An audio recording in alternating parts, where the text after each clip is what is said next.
श्री स्वामी समर्थ. स्वामी भक्त हो. स्वामी अक्कलकोटीमध्ये आपला स्वागत आहे. संत पुरुषांपाशी अलौकिक सिद्धी असते. केवळ स्पर्शाने ते कुठलीही व्याधी बरी करतात.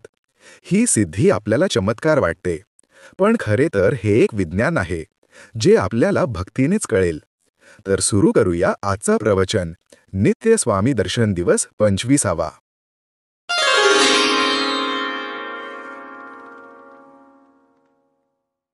जसा जसा स्वामी महिमा वाढू लागला, तसे तसे जगन्नाथपुरीमधल्या स्वामींच्या वास्तव्याला एक अलौकिक लेणे प्राप्त झाले. गर्दी हटत नव्हती. हजारो भक्त प्रत्यक्ष परमेश्वर प्रकट झाला आहे ह्या भावनेने स्वामी समर्थांना भेटायला यायचे. त्यांच्या चरणांशी घटकाभर बसायचे. खूप लोकांच्या डोळ्यातून आनंदाश्रू वाहायला लागायचे. प्रत्यक्ष परमेश्वर भेटला ही भावना मनोमनी जपत लोक पुन्हा मागे परतायचे. स्वामींपुढे ठेवलेले नैवेद्याचे ताट रिकामेच होत नाही.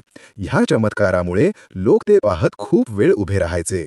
सर्वांना भरपूर प्रसाद वाटून झाला की स्वामी ते ताट पुजाऱ्यांच्या हातात द्यायचे आणि देवळाचे पुजारी आनंदाने पुन्हा गाभाऱ्यात जाऊन जगन्नाथाची पूजा करायचे. त्यांची तर अशी खात्री पटली होती की प्रत्यक्ष जगन्नाथानेच स्वामींचे रूप घेतले आहे. एक दिवस स्वामींनी निश्चय केला की जगन्नाथपुरी सोडायची आणि हरिद्वारला गंगेच्या काठावर शांतपणे बसायचे. विचार मनात आला आणि स्वामी क्षणार्धात अंतर्धान पावले. वायुवेगाने हरिद्वारला जाऊन पोहोचले. स्वामी हरिद्वारला गंगेच्या काठावर एका झाडाखाली निवांत बसले होते. गावाला अजून स्वामींच्या आगमनाची वार्ता पोहोचली नव्हती. संध्याकाळची वेळ होती. गावाबाहेर ढकलला गेलेला एक महारोगी स्वामींच्या दिशेने येऊ लागला. स्वामींनी अंतर्ज्ञानाने त्या रोग्याला ओळखले. त्यांनी त्या महारोग्याला खुणेने जवळ बोलावले. सर्वांनी बहिष्कृत केलेला तो महारोगी खूप सुखावला. तो स्वामींच्या जवळ गेला. स्वामींनी त्याला गंगेत स्नान घातले.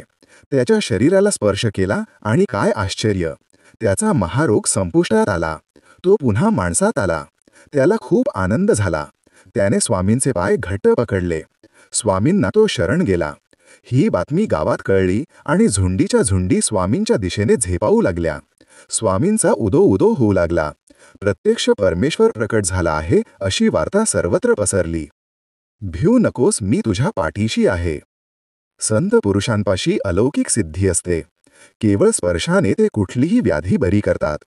स्वामींपाशी अशी अलौकिक सिद्धी होती. जन्मांधाला दृष्टी देणारे स्वामी महारोग्याला बरे करू शकतात हे आपण लक्षात घ्यायला हवे. स्वामींपाशी ही अलौकिक शक्ती होती हे महत्त्वाचे. त्यांना हरणांचे अव्यक्त दुःख कळत होते. मुक्या प्राण्यांची वेदना काहीही न सांगता सुद्धा क्षणार्धात कळत होती. माझ्या स्वामीप्रिय साधक भक्तांनो, तुम्हाला मी ह्या निमित्ताने एक सांगतो की स्वामींचे हे कृपा वैभव ज्यांना मिळाले ते सर्वात भाग्यवान साधक. स्वामींनी आपल्या कृपेची सावली भक्ताच्या माथ्यावर धरली तर समजावे की त्या भक्तापाशी पूर्व पुण्याईचा भरपूर साठा आहे. नामस्मरणाचे कवच त्याच्यापाशी आहे. इति श्री नित्य स्वामी दर्शन दिवस 25वा संपूर्ण.